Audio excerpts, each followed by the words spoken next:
Bergabung dalam program khusus kasus kopi bersianida, dan program ini akan menghadirkan siaran langsung dari Pengadilan Negeri Jakarta Pusat untuk mengikuti perkembangan dari sidang pembunuhan Wayan Mirna Salihin.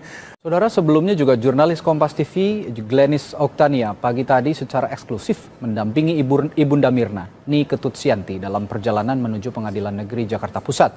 Ibunda Mirna telah memaafkan Jessica. Saksi ahli psikologi klinis Antonia Ratih menyebutkan dari analisa rekaman kamera pemantau muncul bahwa perilaku Jessica ketika mencicipi minuman yang dipesan untuk temannya adalah hal yang tidak wajar. Jika itu bukan, jadi dengan asumsi bahwa terdakwa tidak melakukan apa yang dituduhkan, maka perilaku yang ditampilkan oleh terdakwa menjadi tidak lazim.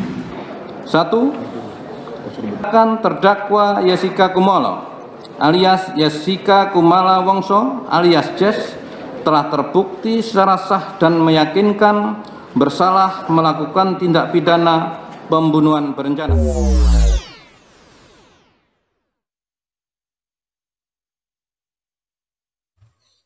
Belajar hukum dari kasus kopi sianida. Narapidana Jessica Kumala Wongso, 20 tahun penjara.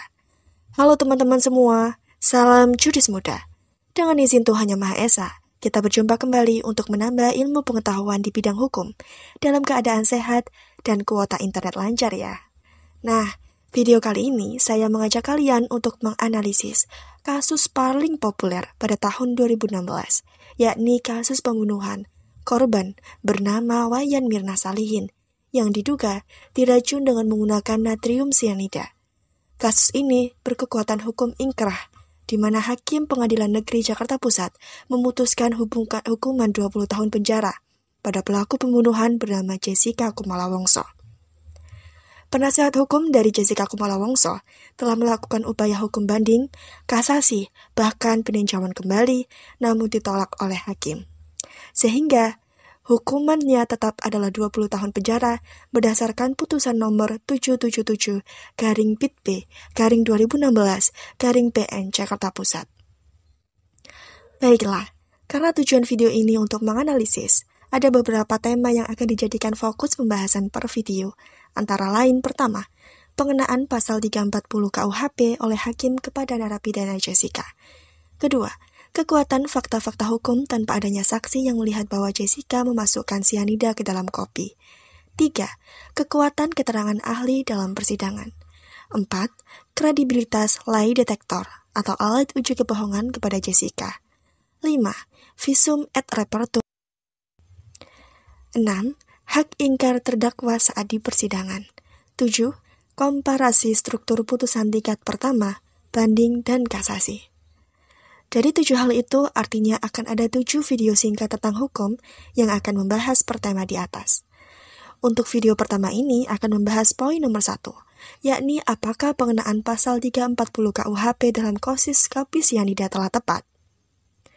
Berikut ini adalah bunyi pasal 340 KUHP. Pasal ini merupakan pasal yang didakwakan dan dituntutkan kepada Jessica sebagai terdakwa, dan oleh hakim dikabulkan. Namun sebelum itu, teman-teman harus ingat perbedaan dari pembunuhan berencana dan pembunuhan biasa dalam pasal 338 KUHP. Dikatakan pembunuhan berencana jika ada rencana. Berbeda dengan pembunuhan biasa dalam pasal 338 KUHP. Dalam pasal ini, pelaku secara spontan membunuh korban. Sedangkan pasal 340 KUHP menekankan adanya perencanaan. Perencanaan seperti apa? Karena pasal ini memiliki 3 karakteristik. Pertama, pelaku memutuskan kehendak dalam keadaan tenang. Kedua, terdapat jangka waktu yang cukup antara keputusan kehendak dan pelaksanaan kehendak. Ketiga, pelaksanaan kehendak dilakukan dalam keadaan tenang. Artinya, pelaku sudah berpikir secara matang dan terstruktur untuk melaksanakan niatnya. Pelaksanaan pembunuhan yang dimaksud dalam pasal pembunuhan biasa. Pasal 338 KUHP dilakukan secara spontan ketika waktu timbulnya niat membunuh itu muncul. Berbeda dengan pembunuhan berencana, di mana niat untuk membunuh serta waktu untuk membunuh memiliki jangka waktu. Pembunuhan itu ditangguhkan setelah niat itu timbul untuk mengatur rencana, cara bagaimana pembunuhan itu akan dilaksanakan, di mana lokasinya, dan lain-lain. Jarak waktu antara timbulnya niat untuk membunuh dan pelaksanaan pembunuhan itu masih demikian luang, sehingga pelaku masih dapat berpikir, apakah pembunuhan itu diteruskan atau dibatalkan. Sampai di tahap ini, apakah teman-teman telah memahami perbedaan antara pembunuhan berencana dan pembunuhan biasa dalam pasal 338 dan pasal 340 KUHP? Jika iya, kita akan lanjut untuk menelaah unsur pasal 340 ini. Karena Jessica Kumala Wongso dituntut dan didakwa oleh penuntut umum dengan menggunakan pasal ini. Berdasarkan bunyi pasal 340, diketahui ada 4 unsur. Pertama, unsur barang siapa. Kedua, unsur dengan sengaja. Ketiga, unsur direncanakan terlebih dahulu. Lalu yang terakhir, unsur merampas nyawa orang lain. Poin penting dalam unsur-unsur ini adalah bahwa unsur ini bersifat kumulatif. Artinya bahwa setiap unsur harus dibuktikan kebenarannya.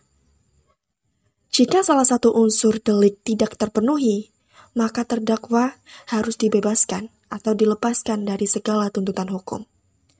Mari kita lihat pertimbangan hakim dalam membuktikan 4 unsur di atas, sehingga Jessica Kumala Wongso terbukti sesuai dengan unsur delik pasal 340 ini.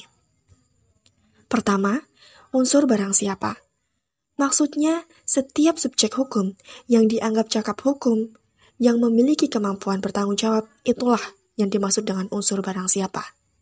Sebab, kita tahu dalam pasal 44 KUHP memberikan pengecualian bagi pelaku kriminal karena ia dianggap tidak mampu bertanggung jawab secara hukum akibat kondisi kejiwaannya yang tidak baik.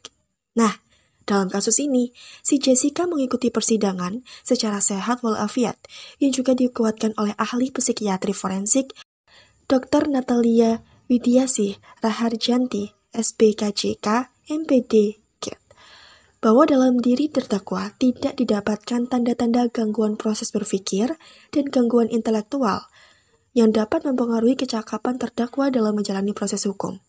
Bahkan, menurut majelis hakim, ketika terjadi jawab-menjawab antara hakim, jaksa, dan penasihat hukum, terdakwa mampu menjawab setiap pertanyaan dengan baik dan benar, serta menyatakan sadar pada saat kejadian perkara terjadi tertanggal 6 Januari 2016.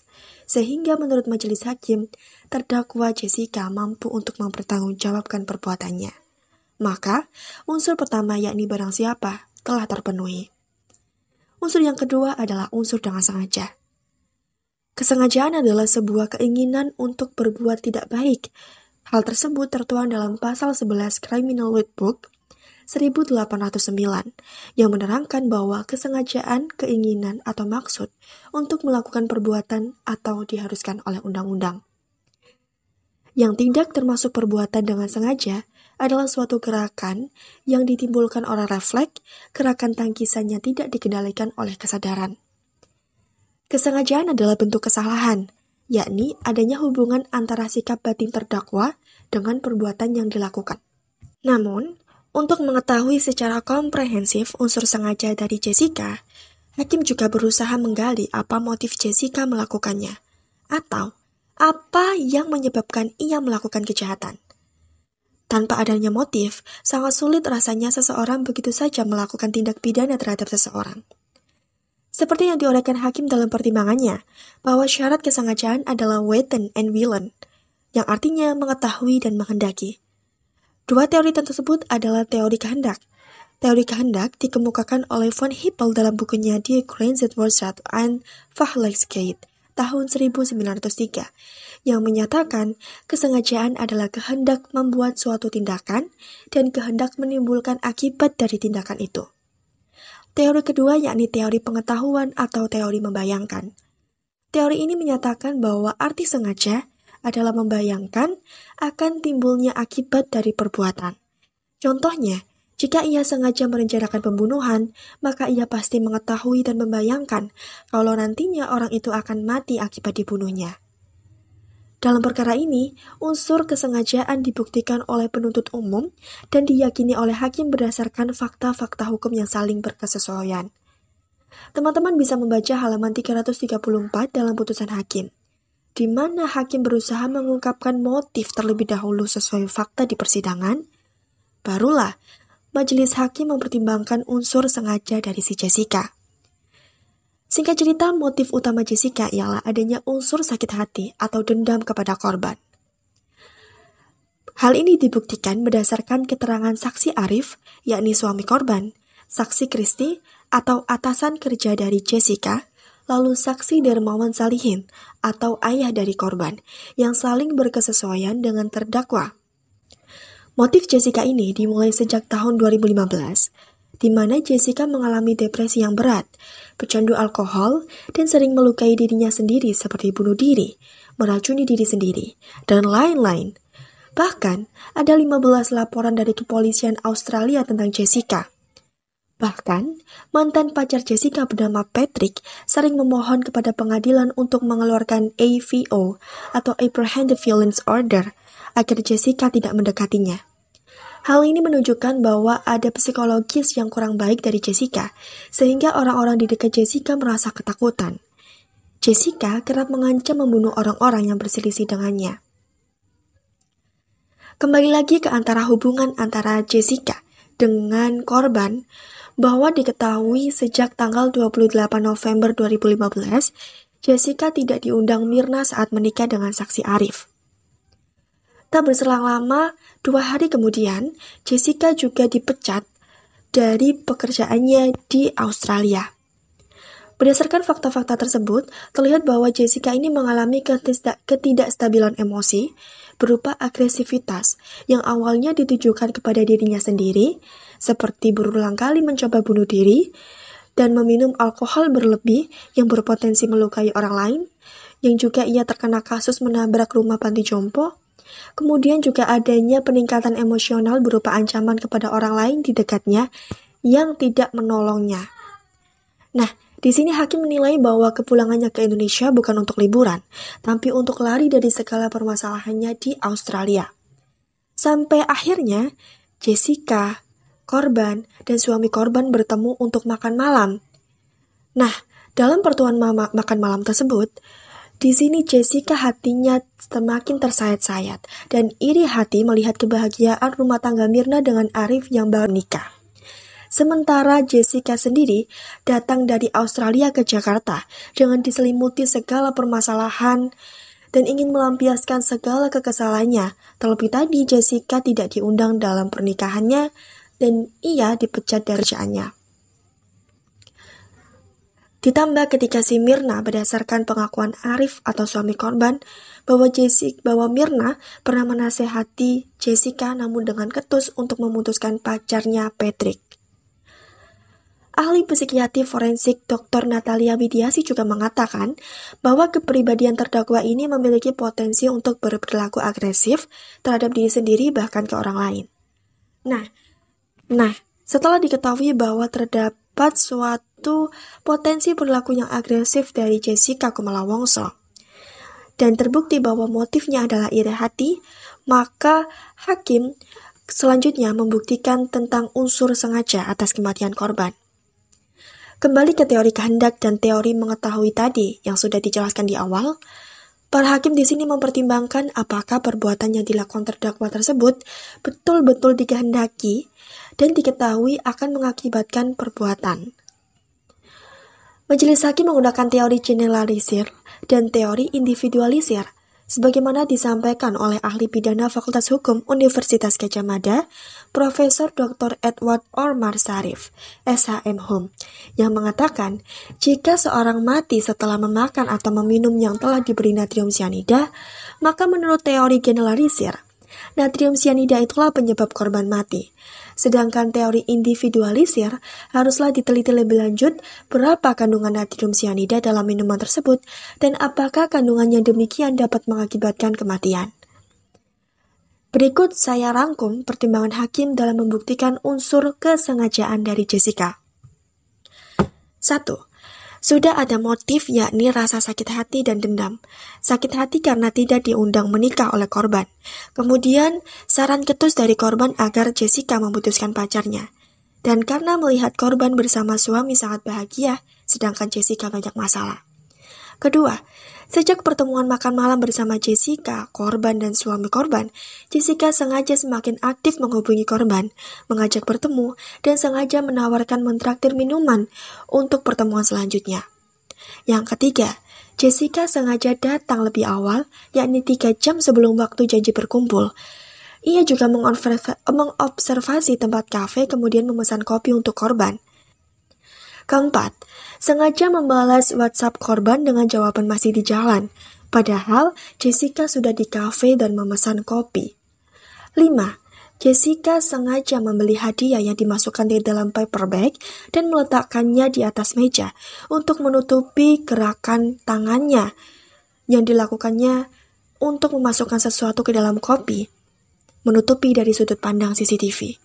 Yang keenam, Jessica sengaja hanya memesan kopi untuk korban dan alkohol dosis tinggi untuk dirinya sendiri, tanpa memesan jamuan makan atau minum untuk teman-temannya yang lain, yakni Hani dan Vera. Yang ketujuh, sengaja langsung meminum alkohol tadi sebelum korban datang, padahal sebagai teman, sudah sepatutnya menikmati hidangan bersama sebagai bentuk menjamu kawan. Kedelapan, sengaja memesan kopi untuk korban sehingga Jessica dapat menguasai kopi sampai tiba saatnya korban datang ke kafe. 9. Sengaja berpindah posisi duduk di balik bunga di atas meja yang lurus dengan sudut pandang CCTV, agar pergerakannya terhalangi. 10. Satu hari setelah korban meninggal, Jessica mengirimkan SMS kepada Sandy. Sandy adalah kembaran korban, yang menanyakan hasil lab for lambung korban, seolah-olah sudah tahu penyebab kematian korban, yakni dapat diketahui melalui pemeriksaan lambung. Ke-11, Jessica mengirimkan link berita ke Sandy dari detik.com tentang kopi palsu yang berpotensi mengandung racun dijual di Vietnam. Berdasarkan uraian singkat yang saya jadikan poin tersebut, hakim menilai Jessica memenuhi unsur kesengajaan. Unsur selanjutnya adalah unsur direncanakan terlebih dahulu. Unsur ini kelanjutan dari unsur kesengajaan. Dalam konteks teori sengaja dan rencana, dikenal dengan dolus premeditatis. Hakim menimbang berdasarkan pendapat ahli pidana di persidangan, yakni Dr. Edward Orma Sarif, SHM dan Prof. Dr. Jur Andi Hamzah, yang pada intinya dolus premeditatus mensyaratkan adanya kondisi tenang saat memutuskan kehendak dan melaksanakan kehendak, serta ada jangka waktu untuk memutuskan kehendak dan pelaksanaan kehendak tadi. Menurut hakim, jika dikaitkan antara kesengajaan dengan unsur perencanaan terlebih dahulu dalam kasus ini, jika seseorang ingin membunuh orang lain dengan menggunakan racun, maka pemikiran terstruktur yang ada di dalam bayangan terdakwa, yakni telah memiliki konsep racun apa yang tepat digunakan untuk mematikan orang tersebut dengan cepat. Yang kedua adalah, racun tersebut akan dicampurkan dengan apa? Lalu bagaimana cara memasukkan racun tersebut dan kapan serta di mana perbuatan tersebut dilakukan? Berikut beberapa pertimbangan hakim dari unsur rencana. Pertama, Jessica dengan sengaja merencanakan waktu yang tenang untuk memikirkan secara tepat untuk datang terlebih dahulu ke Cafe Olivier dengan dalih supaya tidak terkena macet, dan akhirnya sekitar pukul 15.29 WIB terdakwa tiba di Cafe Olivier. 2. Dari rentang waktu sejak terdakwa tiba di Cafe Olivier, terdakwa merencanakan dengan mencari tempat duduk yang dipandang lebih nyaman terhindar dari jarak dekat sorotan CCTV nomor 7 dan 9. Begitu pentingnya kegiatan tersebut bagi Jessica, ia tidak memesan makanan tambahan semacam camilan. Jika minuman VIC yang ditraktir Jessica kepada korban merupakan suatu bentuk balas budi karena sebelumnya Jessica pernah ditraktir Mirna, maka hal ini tidak tepat. Menurut majelis hakim bahwa ada keanehan atas hal tersebut. Yang pertama, sebelum korban datang, Jessica sudah close bill atau sudah membayar terlebih dahulu. Bukankah dalam pergaulan, dalam persahabatan, lazim sekali jika hendak berjanjian makan bersama atau minum bersama, sebaiknya sebelum orang itu datang, maka makanan tidak usah disajikan terlebih dahulu. Karena jika makanan telah disajikan, maka makanan itu atau minuman tersebut sudah tidak segar kembali. Yang ketiga, sebagai bukti bahwa Jessica sudah merencanakan pembunuhan ini secara matang, terlihat strategi Jessica mengatur waktu yang sedemikian singkat antara pukul 16.29 sampai pukul 17.0 waktu Indonesia Barat, di mana ia mengatur semua rencana tersebut dengan memanfaatkan acara pertemuan reunian dengan teman-temannya seperti Mirna, Hani, dan Vera sebelum pukul 18.00 sampai pukul 19.00. Hal ini dimanfaatkannya dengan seefisien mungkin, melakukan pertemuan antara terdakwa dengan korban Mirna dengan memesan 1 gelas VIC di tempat yang sama demi melampiaskan perasaan sakit hati dan dendam.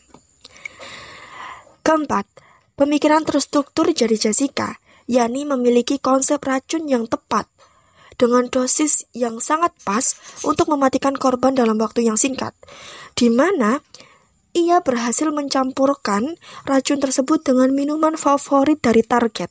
Targetnya adalah korban Mirna.